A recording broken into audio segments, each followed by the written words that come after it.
Kompletuhin. Sa pag-ibig, hindi pala dapat blank.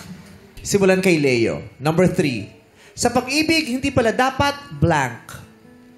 Sa pag-ibig, hindi kailangan dapat isa lang yung tinatawag na gumagawa sa relationship.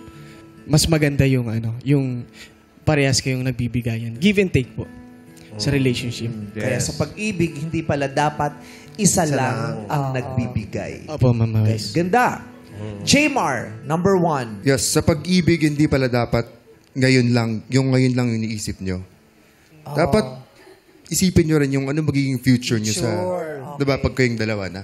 So sa pag-ibig, hindi pala dapat yung ngayon lang ang iniisip. Dapat pati yung kinabukas. Future. Ganda. I think that's a good answer, Jamie. Yeah. Because you better put the party, but you better watch out. You better not cry, you better not cry. Sean, kumpletuhin ang pangungusap. Ayan. Sa pag-ibig, hindi pala dapat blank. Sa pag-ibig, hindi pala dapat lagi kang mapagbigay. Lagi kang basta magtira para sa sarili. Kasi paano na lang pag iniwan ka niya? Wala na para sa'yo. Sa pag-ibig, hindi pala dapat mapagbigay ng lahat. Oo. May iiwan din sa sarili. Dapat may nagtitira. Siyan, dapat nagtitira siyan. Wala nga siyang tinira. Tingnan mo, ubus na lahat. Naku, MC, hindi para sa amin. Para sa nanay mo yan, tsaka sa kapatid mo. Oo, para sa pamilya mo lang. Okay. Gaganda naman ang mga sagot nila.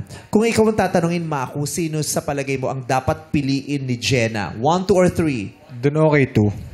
Kay 2, kay Sean, yung hindi pala dapat nagbibigay ng lahat. Pero, Jenna, sino bang pinipili mong bigyan ng Queen Flag? Si number 2 po. Ay! Dahil? Kasi ako, naranasan ko na yung ibigay lahat sa minamahal ko.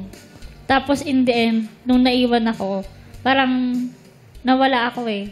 Kumbaga, hindi ko na alam paano ibabangon ulit yung sarili ko. Sa kanya ba yun o sa iba? Sa iba po. Okay. Okay, maraming salamat.